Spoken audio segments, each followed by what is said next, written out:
Chapter 31. Hanuman returns. Sugriv was in talks with Ram and Lakshmana when he was approached by a frantic forest keeper. His robes were stained with nectar, his eyes wide with exasperation. "O King Sugriv," he cried, "your Vanaras have descended upon the groves of Madhuvan and drunk every drop of the sacred honey. They are drunk, unruly, and turning the grove into a festival of chaos. They must be punished." But instead of fury, a smile spread across Sugriv's face. He turned to Ram and said, "This is not misconduct. This is celebration. Hanuman's search party has returned, and they bring good news." Hanuman and his search contingent were brought before Sugriv, Ram, and Lakshmana. "Sita is alive," Hanuman said to Lord Ram. "She is being kept prisoner in the kingdom of Lanka, but she is safe, for now." Hanuman handed Ram the ornament Sita had given him, and related an incident only known between Sita and Ram. "The princess has asked that you cross the ocean to rescue her, and bring an end to the tyranny of the demon king." Ram, overcome by emotion, hugged Hanuman and thanked him dearly. Hanuman turned to Lakshmana. "The last time Sita saw you, she spoke words in anger. She hopes that you forgive her and that you support Ram in his mission." Lakshmana nodded his head in agreement. Ram then consulted with Hanuman, gathering all the information he could about Lanka, its location, its strengths, its weaknesses. Sugriv once more committed all his resources to the prince. Ram, Lakshmana, Sugriv, and the Vanara forces, including Hanuman, numbering in the millions, set off for the southern shore. There they came to the edge of the ocean, the vast waters stretching endlessly. Ram scanned the blue horizon. For 3 days he fasted and meditated before the restless sea. He observed the ebb and tide of the waves, the shape of the shoreline, the golden embankments that appeared and disappeared beneath the ocean tide. After 3 days and nights had passed, Ram unleashed 1,000 flaming arrows into the sea. The ocean god finally emerged, offering guidance. "Build a bridge, O Prince of Ayodhya. I will grant it stability." As plans were drawn and the engineer Nal began calculating the logistics of the bridge, a powerful hooded figure approached the camp. The stranger revealed his face and spoke. "I seek the protection of Lord Ram." Chapter 32. The Bridge. Ram, Lakshmana, Sugriv, Jambavan, and Hanuman discussed the arrival of the Rakshasa, Vibhishan. Sugriv and Jambavan did not trust the younger brother of Ravana.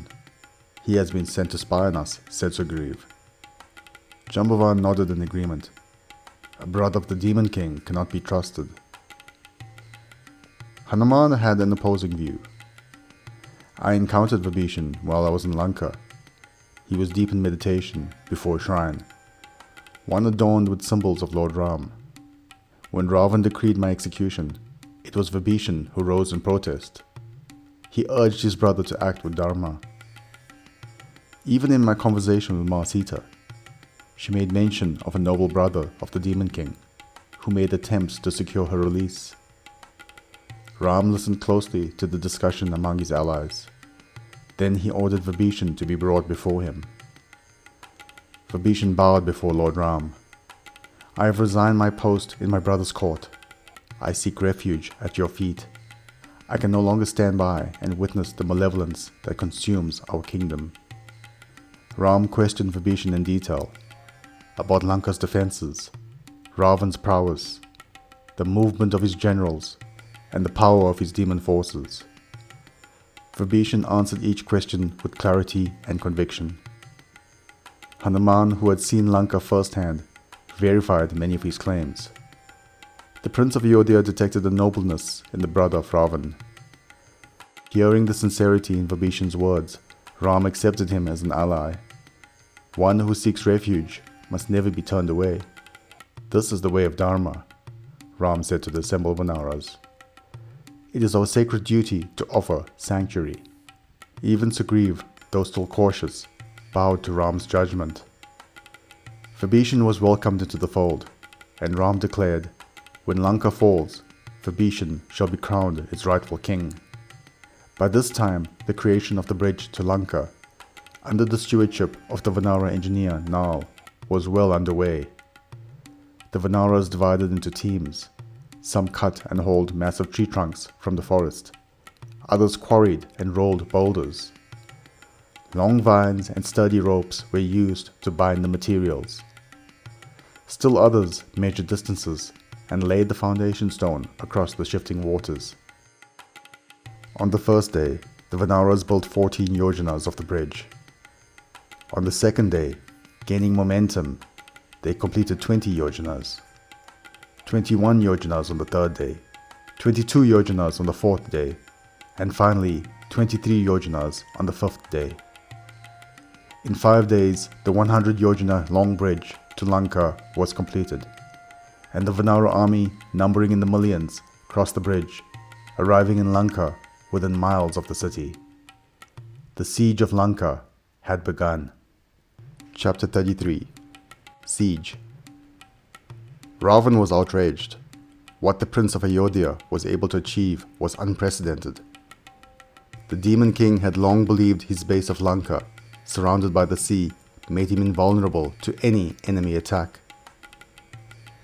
Now, Ram had arrived on Lanka's shores with an army of millions. Ravana dispatched senior advisors as spies to infiltrate the Vanara army and learn their secrets. But before they could gather any meaningful intelligence, they were apprehended by Vibhishan, Ravana's estranged brother, who was now a loyal ally of Ram. The spies were brought trembling before Ram. Expecting execution, they cowered before the prince. "There is no need for fear," said Ram. "I do not kill messengers. Observe all you need, then return to your king with a message. Return Sita to me unharmed, and peace shall be restored. I have no desire for war." The mortified spies returned to Ravana and informed him of the fierce army devoted to Lord Ram, whose numbers seemed innumerable. "Give up the princess, my king. I beg you. If not, the war that is imminent will reduce Lanka to dust," advised the spies. But Ravana exploded in fury. "Cowards! I will never return Sita. The fiercest warriors of the 3 worlds stand with me. Let them come. I will crush them beneath my feet." Obsessed with breaking Sita's will, Ravana launched another cruel deception. He created an illusion, a severed head crafted to resemble Ram's, and presented it to Sita, claiming that her beloved had been killed by his assassin in the middle of the night. But Sita, undaunted, wept not for herself. "Then let me die," she cried. "If Ram no longer lives, I wish to follow him into the next world." Sita was heartbroken, but a Rakshasa guarding her, swayed by the purity and nobleness of the princess, assured Sita that Ram was still alive. Still hoping to avoid bloodshed, Ram sent Angad, the mighty son of Vali, as the final envoy of peace. Angad entered Ravana's court with regal defiance and delivered Ram's message. But Ravana, insulted by the boldness of a Vanara prince in his court, ordered Angad to be captured. Angad laughed. With a thunderous roar, he leapt free of the palace guards, shattering pillars and destroying sections of the royal court as he made his escape. With negotiations exhausted and the final insult delivered, Ram gave the command. His forces surrounded the golden city of Lanka. War was now inevitable. Chapter 34. War. The Vanara army surrounded the golden city of Lanka. Towering walls ringed the city, broken by 4 heavily fortified gates, each defended by moats and legions of Rakshasa warriors. Ram divided his army into 4 contingents, each led by one of his most trusted generals: Sugriv, Hanuman, Jambavan, and Nal. At the heart of the formation stood Ram and Lakshmana, ready to lead the final assault. With brute strength, the Vanaras uprooted trees and rolled boulders to fill the moat, creating paths to storm the gates. With thundering roars, Ram's army shattered the reinforced doors, flooding into Lanka. Ravana's army responded with terrifying force. Chariots drawn by demonic steeds, armored warriors wielding advanced weapons, and dark sorcerers emerged from within. The clash was immense, flesh against steel, unbridled fury against methodical warfare. The Vanaras hurled massive stones and tree trunks, ripping through the ranks of Rakshasa warriors. Their ferocity and unpredictability created chaos among the demon ranks. At the heart of the battle, Hanuman was a whirlwind of destruction. Towering over his enemies, he struck down battalions of Rakshasas, splintering their chariots and casting generals to the ground with earth-shattering blows. His roars spread terror among the demon forces. The battle raged on for days, but as hope surged among the Vanaras, darkness fell upon the battlefield. Indrajit, Ravana's son, emerged wielding celestial astras and striking fear into even the boldest Vanara warriors. His mastery of dark magic and divine weapons brought slaughter upon the forest dwellers. Vanaras fell by the thousands. Even the mightiest among them hesitated before the unseen terror. Indrajit unleashed devastating attacks from the shadows, striking unseen and retreating before any could retaliate. Ram and Lakshmana charged towards Indrajit. Ram unleashed a relentless barrage of astras, each one crackling with celestial fire, forcing the demon prince to stumble back, overwhelmed by the fury of the attack. The battle between the three warriors lit the battlefield like a storm.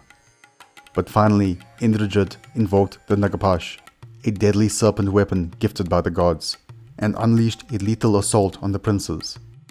Mystical serpents formed of astral energy coiled around Ram and Lakshmana, binding them, draining their life force, and the princes fell.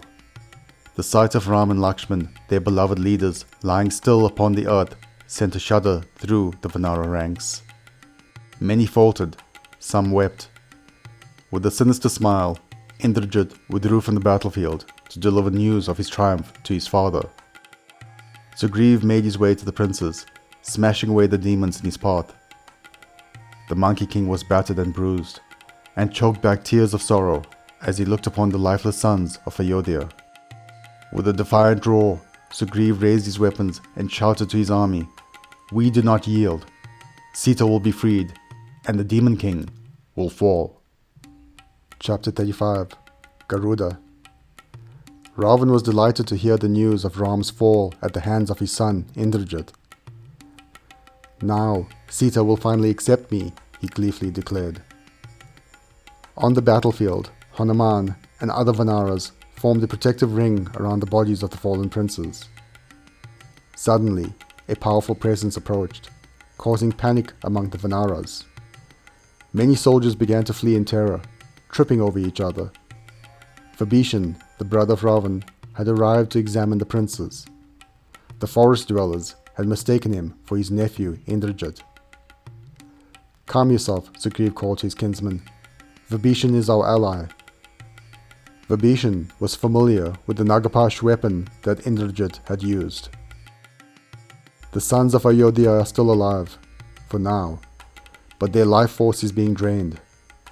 There may be herbs that can counteract the poison, but they are rare and difficult to find."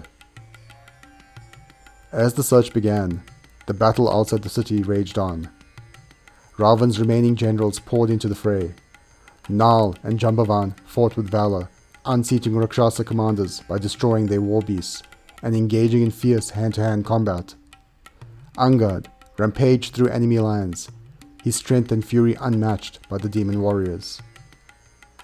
Ram gained consciousness and was heartbroken at seeing the motionless body of Lakshmana next to him. "A more loyal brother could not be found in the three realms," he whispered to Lakshmana. Ram turned to Sugriv. "You have been a loyal ally, Sugriv, but you should return to Kishkinda. There should not be any more lives lost." Sugriv counseled Ram, "Do not lose hope. The threat of the Demon King must be ended, and Ma Sita will be rescued. I have committed all my kingdom to ensuring this goal will be met." Then, the Vanara ranks parted to reveal a radiant figure gliding through the smoke of war. Feathers shimmering, eyes burning, A divine soul had completed his long journey. Prince Ram, I am Garuda, the king of the birds. The Ikshvaku dynasty is known far and wide for its adherence to and upholding of Dharma. When I heard you and your brother required assistance, I immediately made my way here. Garuda carefully removed the poisonous serpents with his talons and tended to the wounds of the princes. In the Rakshasa palace, word of the increasing morale of the Vanaras and the possibility that the Ayodhya princes still lived reached Ravana. With the fall of his key generals, Ravana prepared to enter the battlefield himself and put an end to the war once and for all. Chapter 36. Ravana attacks. Ravana exited the eastern gate of Lanka atop his fearsome Pushpaka Vamana and, accompanied by a platoon of his finest warriors, the Demon King unleashed an onslaught that decimated the Vanara army before him. With each astra released from his bow, thousands of forest dwellers perished in agony. Ravana's demon guard cut a path through the brave but hopelessly outmatched enemy as they protected their king. Sugriv charged forward to confront the demon lord. He hurled a massive boulder towards Ravana, but the Rakshasa destroyed it in midair. Ravana then unleashed another astra at Sugriv that hurled the Monkey King into the air and left him on the ground writhing in pain. Hanuman made his way towards Ravana's Vamana. He leapt into the air and delivered a powerful blow to the Demon King's face. Ravana countered with a blow of his own, and then another that sent the noble Hanuman tumbling to the ground. Ravana was staggered by the force of Hanuman's attack, but recovered in time to face an assault from the Ayodhya prince, Lakshmana. Lakshmana unleashed a volley of powerful astras, one of which broke Ravana's bow. The demon lord picked up a spear and hurled it through the air, striking the prince down. Ram was engaged in battle with Ravana's demon army at the southern gate when Vibhishan pointed out the royal carriage of Ravana in the distance. Ram felt his rage growing. For the first time, he had set eyes on the abductor of Sita. He made his way towards Ravana. Hanuman carried the unconscious Lakshmana to safety. When he saw Ram arrive, he offered to carry the prince into battle to offset the advantage Ravana's Vamana gave him, the advantage of striking from a height. Ram accepted the offer and began his assault on the Demon King. And, for the first time, Ravana looked upon Ram. A bolt like lightning struck the Demon King on the chest. Ravana composed himself and launched a counterattack from a fresh bow, releasing hundreds of astras against Ram. But the Prince of Ayodhya neutralized all of his attacks and replied with an even more powerful onslaught. Ravana's bow was shattered once more, and a successive astra shattered his crown. And for the first time in memory, the mighty king of Lanka was forced to retreat. Back in the safety of his palace, a shaken and desperate Ravana thought to himself, "Only one warrior can help me now." He shouted to his royal servants, "Wake Kumbakharna." Chapter 37. Kumbakharna. Kumbakharna was the younger brother of Ravana. He was a giant who slept for days, weeks, or months at a time. The royal servants entered his underground chambers and began the process of trying to wake the Titan. They blew conches, shouted in his ears, pulled at his hair, pounded on his feet, and eventually brought elephants to trumpet and trample over his body. Finally, Kumbakharna stirred. Each time he awoke, he was ravenous in his hunger.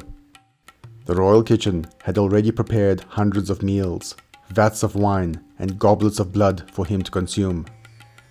Once Kumbakharna had somewhat satiated his hunger, he turned to the royal minister. "Why was I awakened?" he bellowed. "Your brother, the king, urgently wishes to speak to you, my lord," replied the minister. Kumbakharna arrived at Ravana's palace, shaking the ground as he walked. "My brother, I am glad to see you. I have great need of your assistance," said Ravana. The Demon King related the news of Ram's siege of Lanka and the events that had occurred during his brother's sleep. Kumbakharna laughed. "My brother, you were warned by Vibhishan and myself in this matter. Your lust for the Princess Sita has invited your doom. You are well aware, the Vedas teach us of the Purusharthas, the four aims of life: Kama, pleasure and desire; Artha, wealth and power; Dharma, duty and righteousness; and Moksha, liberation. One must maintain balance between these aims. You allowed Kama to cloud your Dharma. You abandoned righteousness for obsession." Ravana was angered by his brother's scathing remarks. "I awakened you so that you can help me and save our kingdom," he snapped. "I have no need for lessons of conduct at this time." Kumbakharna regretted his harsh words, as he sensed his brother's fear and desperation.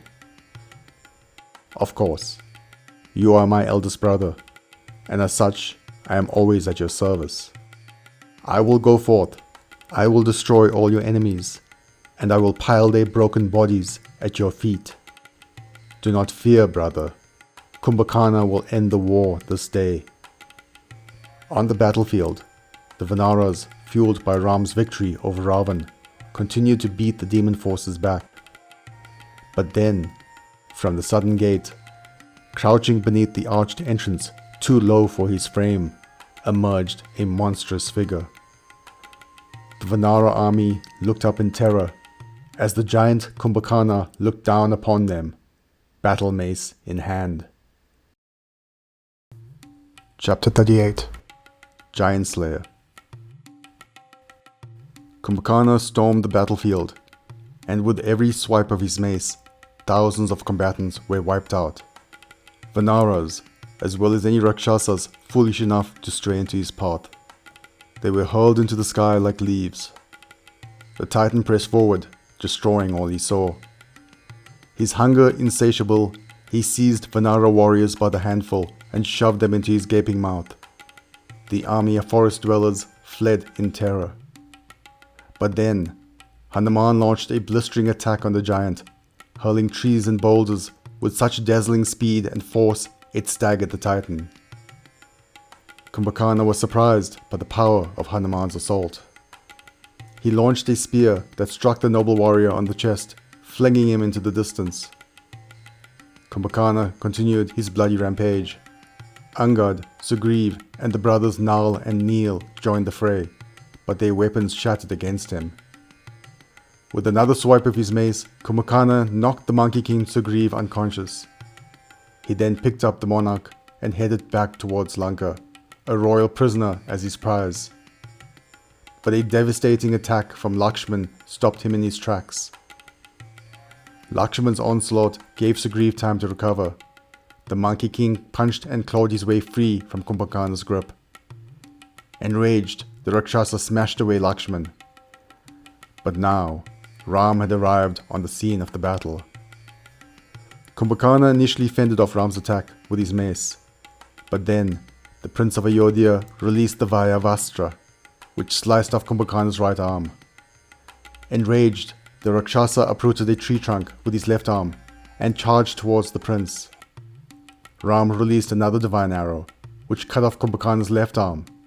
The Titan howled in pain, but still he moved forward.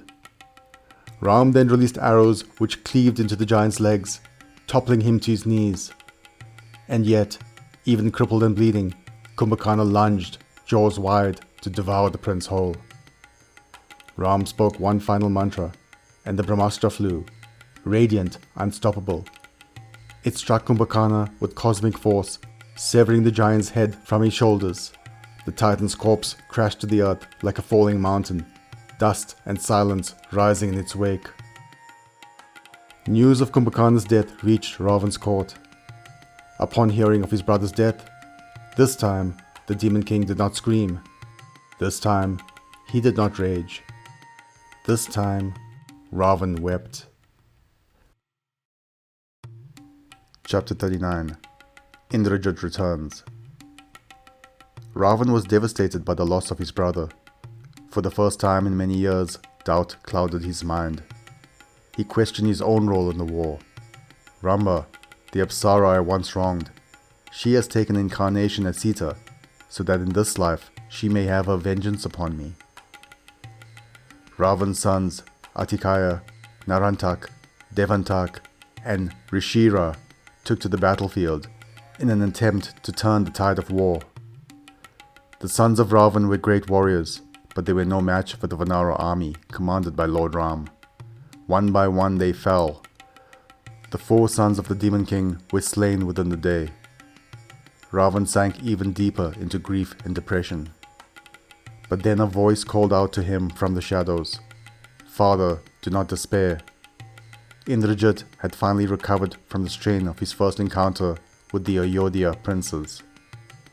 Indrajit, the son who had once conquered the king of the gods himself, Lord Indra, the only warrior who had defeated Lord Ram and Prince Lakshmana on the battlefield. Ravana's eyes gleamed with renewed hope. "My son, the princes still live. They have slain your brothers and your uncle Kumbakharna. Only you can save our kingdom now."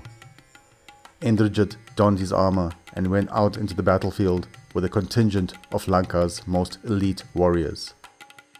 He arranged his weapons on the ground and spoke ancient mantras and performed meticulous rituals. Smoke from his offerings curled into the air as he invoked blessings from dark powers and celestial forces alike. When the last mantra was uttered, Indrajit vanished from sight, concealed in a cloak of illusion, his presence swallowed by the darkness. The Vanara army suddenly found themselves under a merciless attack. Arrows rained down from the sky, cutting the valiant army down by the hundreds. Panic rippled through the army as they realized, just as their previous encounter with him, they could not see their attacker. Indrajit was everywhere and nowhere, a phantom of death who struck and vanished in the blink of an eye. Ram and Lakshmana tried desperately to defend the army and fight back, launching divine arrows against an unseen enemy. But even the valiant princes were overwhelmed by the invisible assassin's relentless assault and succumbed to their many wounds. With the Vanara army shattered and its champions fallen, Indrajit, drained, once more withdrew, his mission complete for now. He returned to the royal palace, a shadow vanishing into the darkness. Of all the senior Vanara commanders, only Hanuman and Vibhishan remained standing. Through the haze of smoke and the cries of the dying, Jambavan, the great bear king, weakly called out, "Hanuman, only you can save us now." Chapter 40. The Mountain. Jambavan was grievously injured, as were vast numbers of the Vanara army, including their greatest champions, Lord Ram and Prince Lakshmana.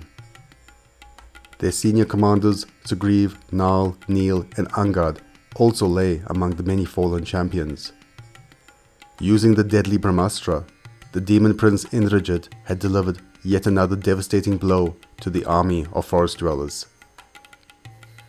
Jambavan, the bear king, whispered, "Hanuman, there are herbs found on the mountains of the Himalayas that may yet save us.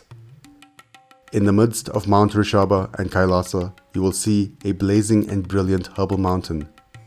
Here you will find Sanjeevani, capable of restoring the dead to life, Vishal Yakarani, capable of extracting weapons and healing all wounds inflicted by weapons, Suva Nakarani, which restores the body to its original complexion, and Sandani, the great herb capable of joining severed limbs or fractured bone.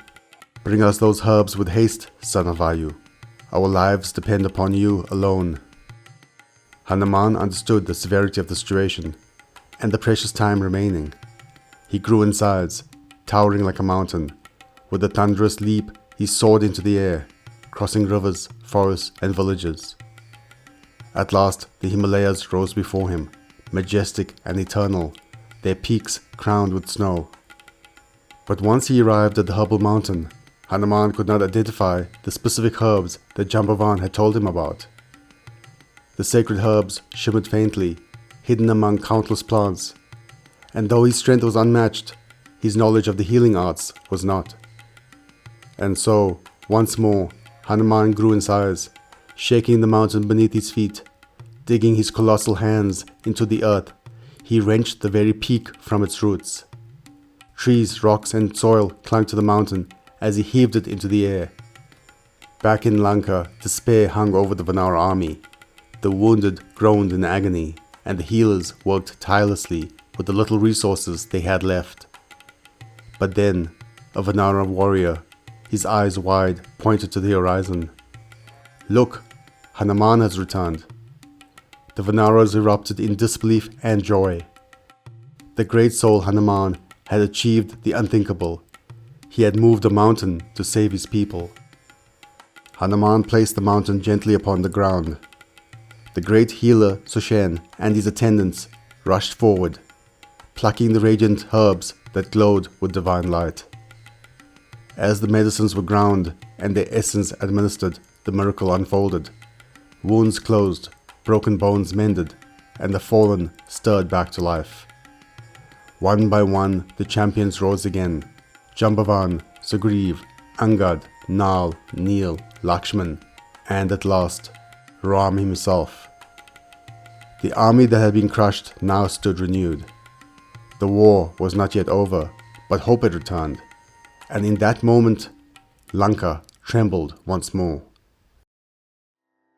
Thank you for watching so far. I hope you enjoyed. If you did, please hit the like button. If you're new here, please subscribe. This will ensure that more people can find this resource. Click the notification button so that you can be the first to know about new uploads. And please do comment below. I'll do my best to reply to any questions. Thank you.